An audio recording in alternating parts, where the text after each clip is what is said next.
Hujannya Kota Batu luar biasa. Hujan yang sangat nggak apa. Hujan itu kan juga Rezeki. Dan katanya biasanya kalau hujan terus kita menerjang sambil kita berdoa, ya itu rezekinya bakal dilipat gandakan semuanya. Kok sudah closing? Ini masih opening loh ya, kok sudah closing ya? Belum. Katanya kalau kita berdoa di tengah hujan yang lebat itu doanya diijabah. Amin. Semoga doa teman-teman semuanya. Iya, iya Mas Ian. Dimarahi aku sobat selai. Sudah? Aman? Nah, biasanya hujan kalau mau kerja, mau hujan mau kerja. Mau kerja hujan. Oh ya, mau hujan kerja, Mau terus kerja hujan.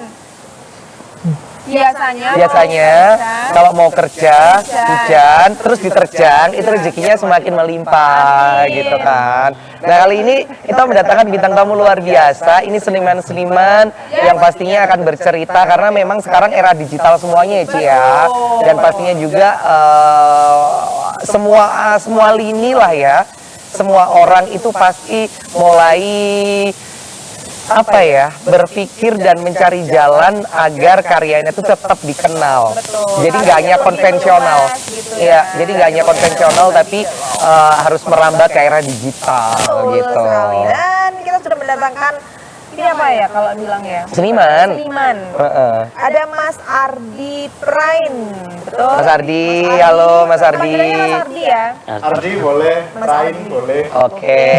Ada Mas Ahmad Holili, ini panggilannya siapa? Oh ya. Benol. Betul. Ya. Mas Taufik Rohman. Mas Taufik. Oke. Ini semua seniman atau cuma Mas Ardi aja yang seniman? Apa ya? Kalau saya sih mulai beli diri saya pekerja seni, tapi kami bertiga dari kolektif yang sama, kolektif seni rupa pemuda bandel. Kolektif. Pemuda bandel namanya. Pemuda bandel. Oh. Tapi bandelnya bikin karya. Ya. Betul Ya. Bukan bandel kamu, bukan. Bandelnya Aku nggak bandel, aku tuh nakal. Bandel sama nakal beda kan ya? Ngomongin masalah seni rupa era digital gitu Mas, waktu katakanlah kan 2020 itu kan bener-bener semuanya era digital ya, karena COVID gitu.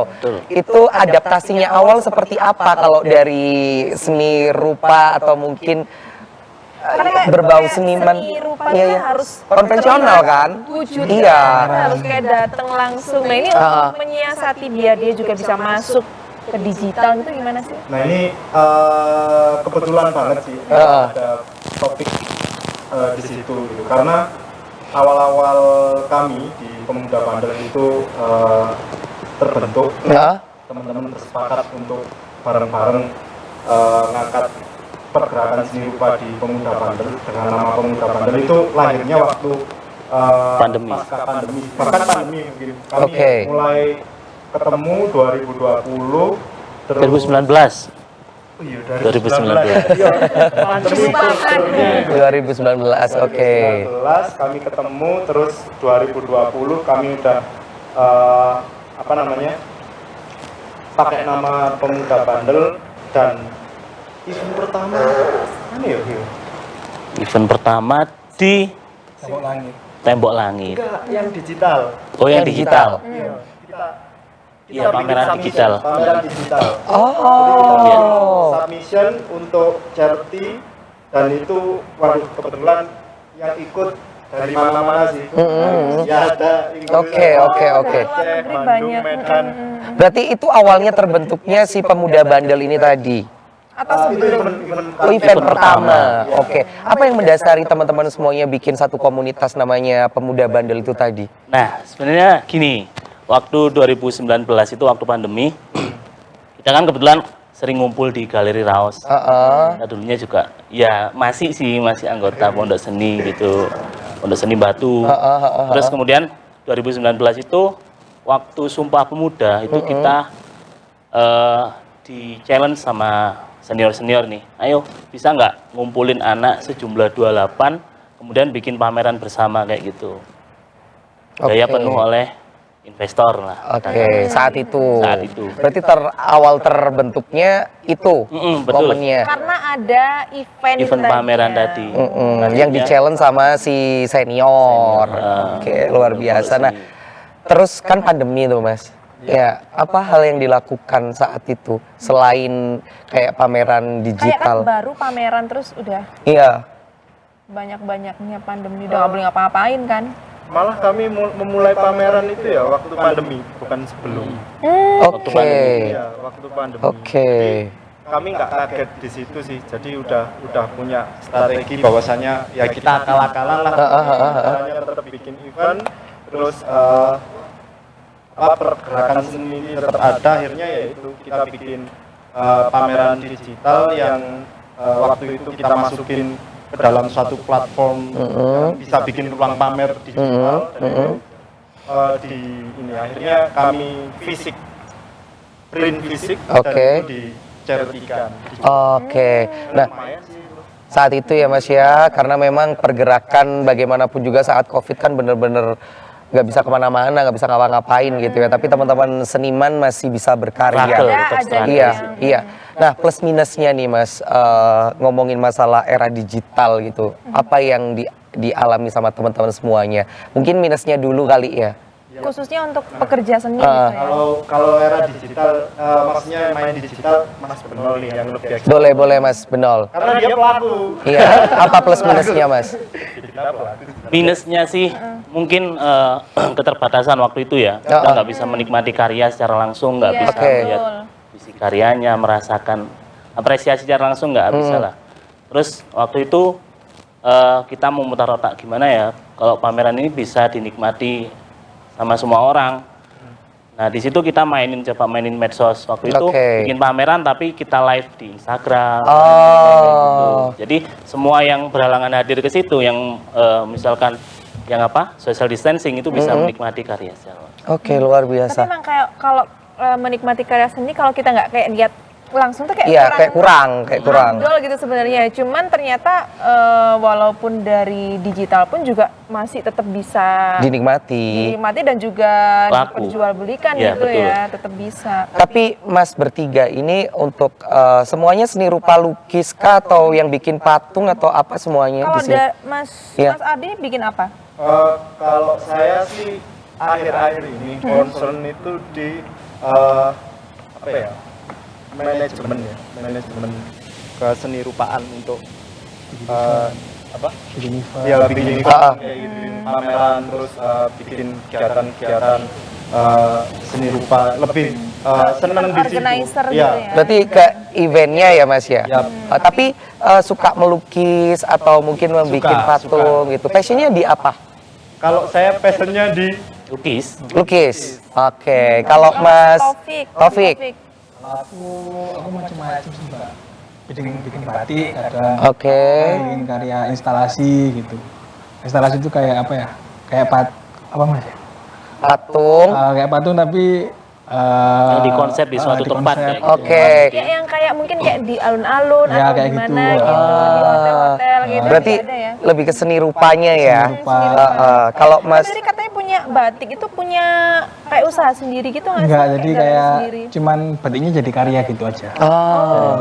Kalau Mas Benol? Saya kebetulan macam-macam juga. Sama kayak Mas Ardi mungkin karena basicnya kita di Galeri Raos, saya ketuanya Galeri Raos 2019 sampai 2005, Mas Ardi sekretarisnya, jadi kita fokus di bikin event, terus juga pelaku graffiti, juga lukis, juga bikin ilustrasi digital kayak gitu.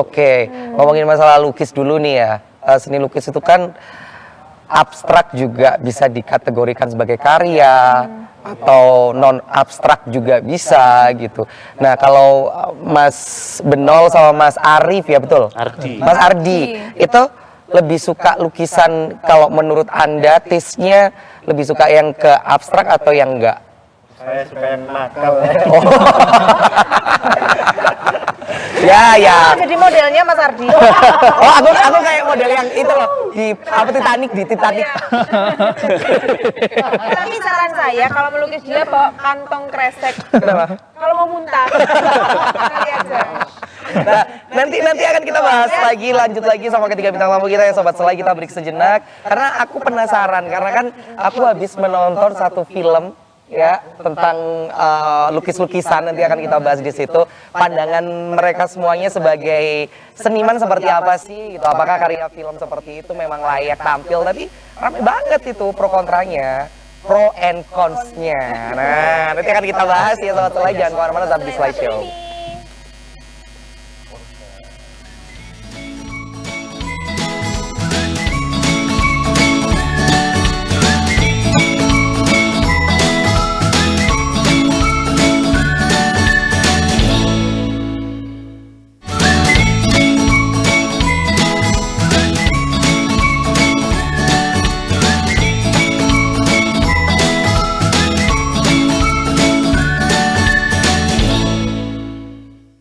Ya, balik lagi Sobat Selai. Kenapa kita selalu lirik-lirik sebelah kiri? Karena monitor ada di sebelah kiri Sobat Selai. Jadi biar kita bisa lihat. Aku tuh nggak bisa kalau nggak lihat monitor gitu. Gimana caranya ya? Biasanya kan gini loh. Nah, sekarang harus ke bawah, nggak apa-apa. Nah, kita balik lagi nih Sobat Selai sama ketiga bintang tamu kita.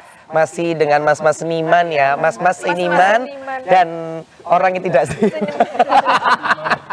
Seiman. Bukan, beda seniman dan tidak seiman.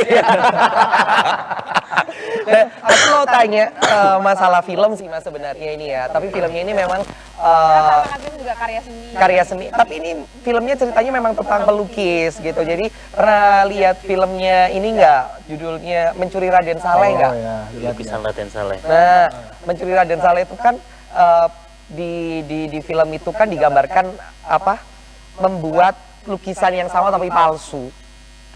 Duplikasi gitu. Nah, untuk membedakan duplikasi itu sebenarnya ada lisensinya tersendiri nggak sih dari pelukis atau seniman yang ada di Indonesia atau di luar negeri gitu? Contoh kayak apa lukisan Mona Lisa itu kan di mana-mana ada kan. Apanya duplikasinya cuma buat betul. Itu gimana sih? Sebetulnya ada. Jadi kalau seniman udah gede itu biasanya ketika dia bikin karya, dia itu langsung masukin ke galeri. Oke. Kalau di luar negeri kan galeri sistemnya kayak ini. Kalau di sini kan kita cuma buat pameran. Jadi kalau di luar negeri itu Daftar dulu. daftar dulu. Tracking jadi. Oh, I see. Ya masuk di IP gitu. Berarti secara tidak langsung memang lukisan yang sudah dilukis itu tadi menjadi satu karya yang dipatenkan. Daftar hak cipta. Haki. Iya, kalau di Indonesia haki itu dan Di sini belum ya? belum di Indonesia. Belum Mas. marak kayak di sini kayaknya. Sudah ada beberapa seniman seni rupa seniman lah. Heeh. Memang sudah sadar untuk mendaftarkan karyanya ke hati. Tapi memang ya masyarakat kita kan belum sadar di situ. Kalau musik mungkin ekosistemnya udah terbentuk. Iya. Kalau seni rupa nah itu ya dari PRR. Oke, berarti di Jarang ya, berarti. di film yang aku lihat itu memang yang membedakan yang asli sudah terdaftar, yang apa duplikasinya belum gitu ya, kayak gitu ya. Sama mungkin itu sih karena kayaknya yang lukisan yang duplikasi di filmnya kan udah masuk barang bersejarah juga.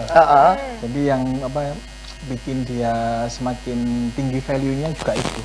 Oke. Karena, Karena lihat film itu Ci ya, rasanya satu lukisan bisa sampai 3 Sama miliar, kayak 4 miliar gitu. gitu. Kan, kayak duplikasinya tuh kayak hampir sama. Iya, Tapi iya, kayak iya. di real life itu mungkin nggak sih kayak duplikasi satu lukisan itu bisa sama. Bisa persis banget, gitu. bisa banget ya. Apakah ada pelukis yang memang khusus untuk menduplikasi gitu? Ada. Apakah ada? Ada. Dan itu legal, Mas? Legal.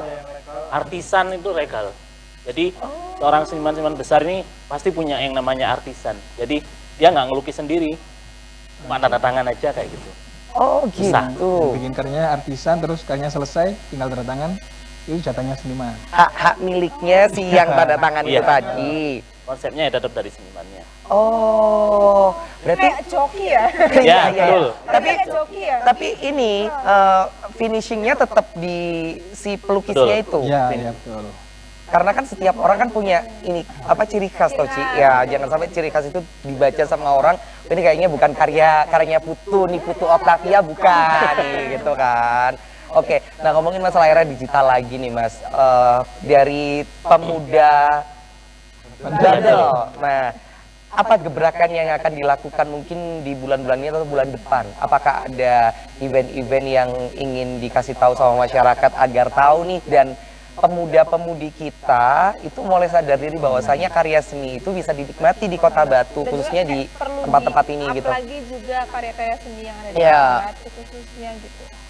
Ada sih, kalau pemuda bandel beberapa krunya, beberapa teman-teman itu kami lagi ngerjain untuk pameran kenduri rupa.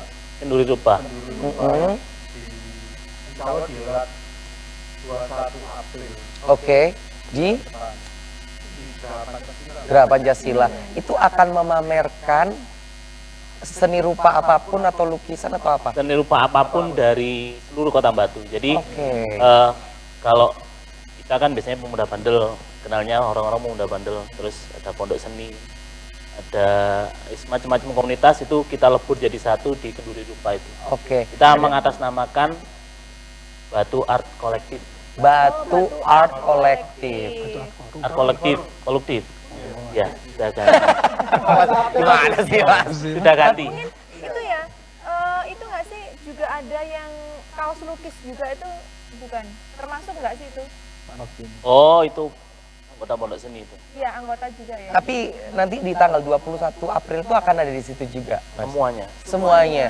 Oke, jadi di situ teman-teman seniman semuanya ngumpul ya jadi satu. Apakah nanti akan ada kayak show-nya yang ngebikin secara langsung di situ Pure pameran aja. atau pure pameran?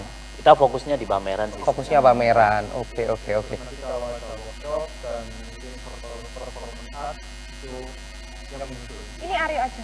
Ngapain? Dia performance art. Ngapain itu? Ya nggak tahu kamu ngapa-ngapain. Enggak lah. Gak bisa aku melukis. Aku tuh melukis gak bisa. Melukis tuh selalu jelek Terus bagiku. Ya gak bisa melukis, dilukis. bisanya.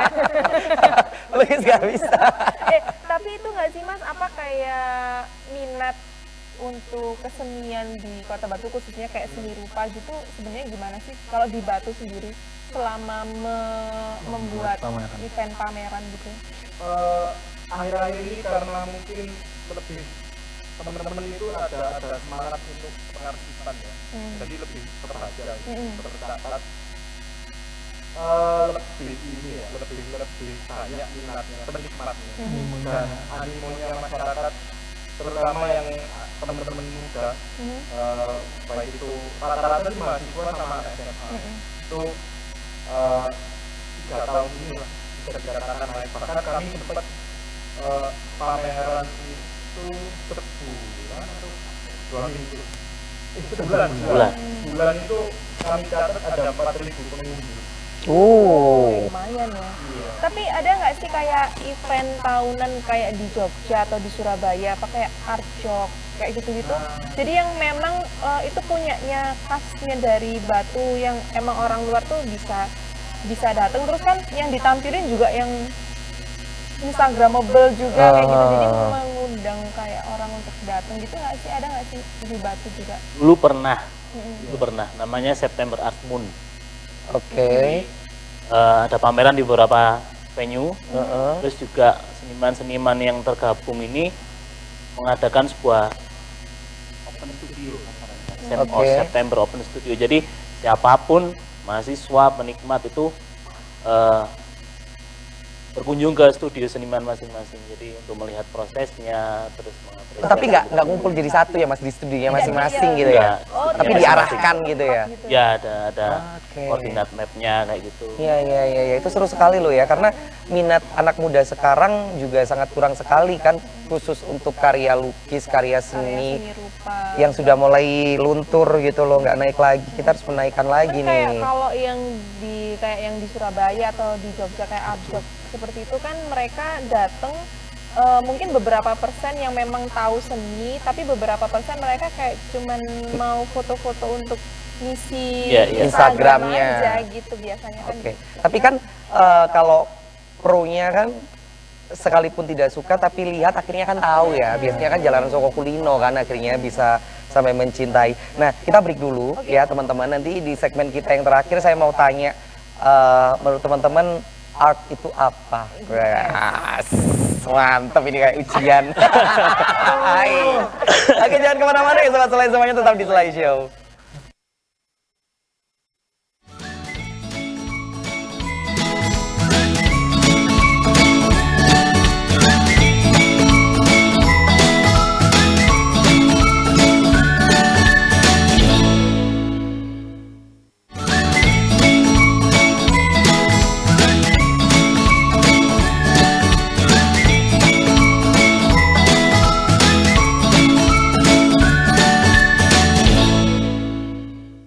Oke, tes dimulai. Aku tuh suka ya sama karya seni itu suka gitu kan. Kita kan orang-orang seni. Karena masuk di dunia seni entertainment. Nah, mungkin teman-teman yang ada di sebelah kita ini juga pekerja seni dan seniman tapi yang membuat suatu project gitu. Kalau kita kan yang Jual cangkem ya. kalau kita kan di depan, mereka di belakang layar. Betul. Nah, ngomongin masalah art itu kan pasti sendiri-sendiri setiap orang Yang pemahamannya. pasti punya idealisme Ya. sendiri orang seni. Apa, Mas Bedol, art Kalau itu? saya karena basicnya pengajar ya, pengajar. Jadi seni itu adalah suatu karya cipta manusia yang dibuat untuk tujuan keindahan atau estetika. Oke, tujuan keindahan dan estetika ya poinnya itu. Kalau Mas Taufik? Kalau aku seni itu menurutku jalur pengabdian sih. Jalur pengabdian. Karena aku ngerasa dengan seni itu kita bisa ngasih nilai-nilai yang sebelumnya kita nggak pernah tahu ada nilai itu gitu. Oke. Kalau Mas Ardi? Kalau saya seni itu hidup menghidupi sih. Hidup Iya, menghidupi. karena Oke. banyak nilai kemanusiaan di sana. Terus di sana juga mungkin ada, kalau anak sekarang stress release gitu. Oh iya iya. Jadi kalau berhadapan dengan seni mungkin bisa lebih reflektif dan mungkin bisa lebih lega juga. Iya, menyalurkan ya. Dan Apa? siap untuk ya bergerak lagi. Menyalurkan ekspresi. Nah. Mungkin kalau yang nggak bisa kayak mengekspresikan lewat kata, Kata, itu bisa lewat lukisan atau bentuk ini bikin apa gitu kan ya. kira-kira kalau bikin sendiri kamu mau bikin bentuk apa? Nggak boleh ngomong kan ditutup gini. Asbak Bali. Asbak, ya. Asbak Jogja, Asbak Bali. Kan gampang. Itu kan karya seni kan? Iya, benar. Jadi kalau aku, art itu apa sih? Bebas. Bebas. Art itu bebas. Iya. Ada nggak sih kayak batasan tertentu ya kayak Asbak Bali itu tadi kan kayak nyapa nih gitu kan? Ya, Asbak Bali. Ada nggak sih kayak batasan di sini atau sebenarnya seni itu ya udah bebas aja, tidak ada batasan tertentu gitu? Bebas. Bebas Kalau ya. ada. Gitu ya. Kalau Mas Adi kenapa? Ada, tapi itu sesuai dengan waktu dan tempat. Karena Oke. di waktu dan setiap waktu dan tempat ada batasan moral di situ. Oke. Moral umum lah, kesepakatan umum, yaitu batasannya. Oke. Kalau menurut Mas Taufik dan Mas Benol, nggak ada? Boleh mungkin. Saya nggak ada sih. Oke. Kalau menurutku kalau bilangnya seni ya itu nggak terlepas ruang dan waktu, semua menurutku seni sih. Cuman kalau karya seni mungkin menurutku terbatas di tempat, ruang dan waktu itu juga. Kalau misal lagi pameran gitu ya kita bisa bilang karya seni gitu. Kalau keluar mungkin ruang pamer itu kalau dimanain buat seni oke, tapi kalau karya seni kayaknya enggak gitu. Jadi seni ya bebas aja sih. Kalau seni aja bebas, kalau karya seni baru ada gitu. Tapi aku sangat senang sekali kumpul sama seniman-seniman itu karena pola pikir yang bebas yang tidak bisa dikungkung gitu. Aku suka sekali. Kadang tuh ya seniman itu kayak mereka tuh kayak punya pikiran yang nggak orang normal. Iya. Punya dunianya Yang sendiri. nggak orang normal punya gitu. Dan itu kan kadang-kala yang menjadi ciri khas ya. Sedikit Setiap, menarik. seniman bahwasanya lukisan ini atau karya ini itu berbeda karena ini gitu. Sekalipun Hidupnya penuh filosofi gitu ya. iya, sekalipun pasti Imajinasi. banyak pro-nya, banyak cons-nya daripada pro-nya gitu. Nah, sekarang kan Indonesia ini darurat membaca nih. Iya nggak sih? Ya, Membaca sudah ya. sangat lama sekali. katanya kan akan menuju Indonesia Emas 2045 gitu. Untuk mengerti sesuatu lebih dalam tuh agak susah gitu ya. Ya. Sekarang ini gitu. Nah, dari teman-teman seniman sendiri apa sih yang ingin direalisasikan kepada teman-teman semuanya yang ada di rumah agar lebih nih membuka diri bahwasanya karya seni itu juga sesuatu hal yang patut dan layak untuk dipamerkan atau dikenalkan, dan ada nggak sih harapan untuk pemuda Bandel sendiri ada satu karya yang ingin dipamerkan bahwasanya ini loh karyanya pemuda Bandel atau karyanya orang Batu asli yang punya aja batu seperti Asbak Bali tadi punya Bali atau apa gitu, dari teman-teman dari Mas Bedol dulu mungkin.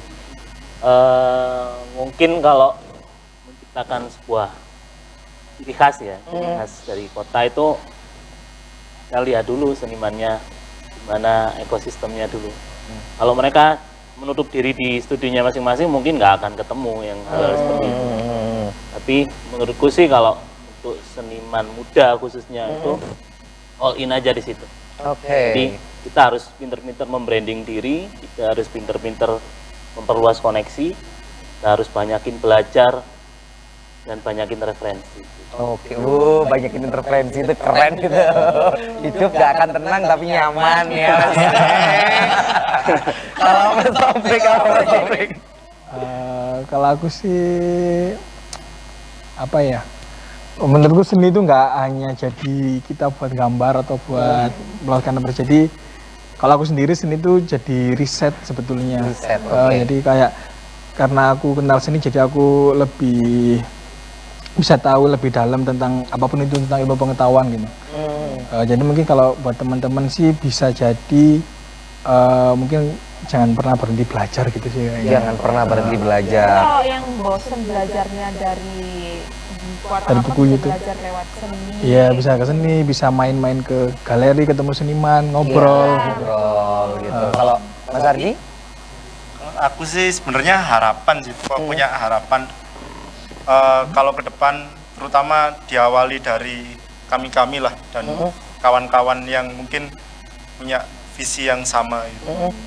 Bahwasanya kita bisa bikin ekosistem yang menarik di seni rupa supaya ya itu tadi kesenian tetap bisa jadi cermin yang bagus untuk ya entah suatu wilayah atau problem dan lain-lain, dan juga bisa jadi mungkin ya jati diri suatu wilayah lah, entah itu kota atau suku atau bangsa gitu.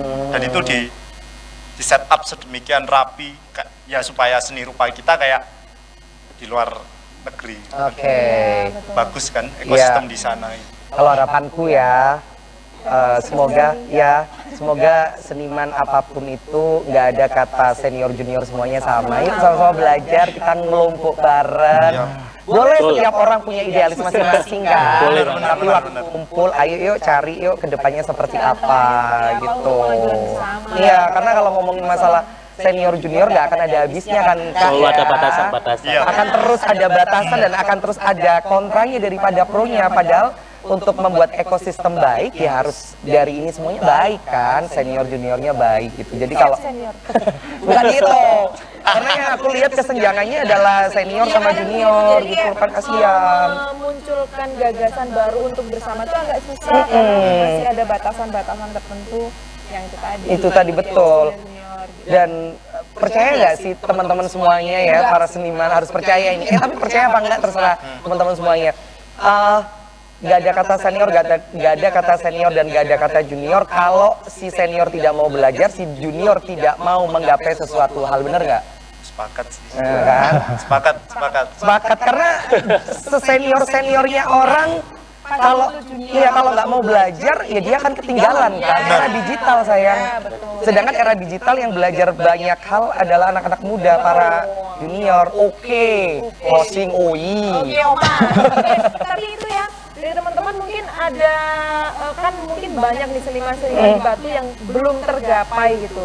Nah, untuk mungkin teman-teman seniman mungkin yang melihat acara hari ini terus pingin join nih di komunitas Pemuda Bandel. ataupun komunitas kesenian Yang lain. di Kota Batu tuh bisa masih bisa nggak sih? Masih Selalu open sih Sama kita. aja. Kemana gitu? Yang penting kita kabar-kabar aja. Iya. Yang penting Bisa cari kemana langsung aja ke Galeri Raos. galeri raos, Bisa. event-event pameran kayak gitu ngumpul-ngumpul aja. Oke, kayaknya aku bakal ke Galeri Raus deh. Seni apa? Bikin sambal. Enggak, bukan. Sambal enakan kamu bikin sambal. Seni itu adalah seni menilai. Menilai seseorang. Menilai seseorang. Juga seni ya? Seni kan, menilai kan perspektif orang beda-beda kan ya, gitu. Seniman itu gitu. Kami Kita juga butuh apresiator. Iya. Oh, apresiator. Nah, tadi. kalau untuk mendekatkan komunikasinya anak muda untuk mendekatkan mungkin antar seniman ya atau penikmat seni ya, mungkin bisa bertukar meme dengan admin pemuda Bandel. Oke. Berarti sama Mas Topik. Kirim aja meme ke DM gitu, terus nanti kalau relevan repost. Oke. Ya, aku mengucapkan terima kasih untuk Mas Ardi, Mas Akato Lili, dan Mas Taufik Rokman. Dari Pemuda Bandel. Ya, sudah hadir di sini ketemu sama pemuda nakal. Hai. Kamu pemuda. Iyalah, kita masih muda semuanya, seniman gak ada yang tua, semuanya muda. Kita mengucapkan terima kasih banyak, semoga ilmunya banyak diserap sama teman-teman yang lain ya Mas, agar regenerasi itu tetap berjalan dan tidak ada kesenjangan antara junior dan senior. Harapannya sih cuma itu, karena aku sering melihat kesenjangan itu. Dan semoga semakin banyak pameran-pameran Amin.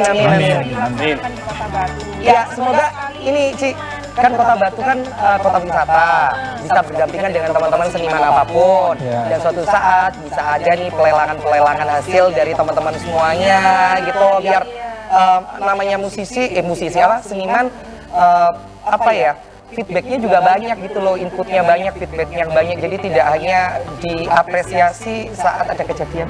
Takut. Kita pamit dulu ya teman-teman ya. Sampai jumpa di lain waktu. Bye.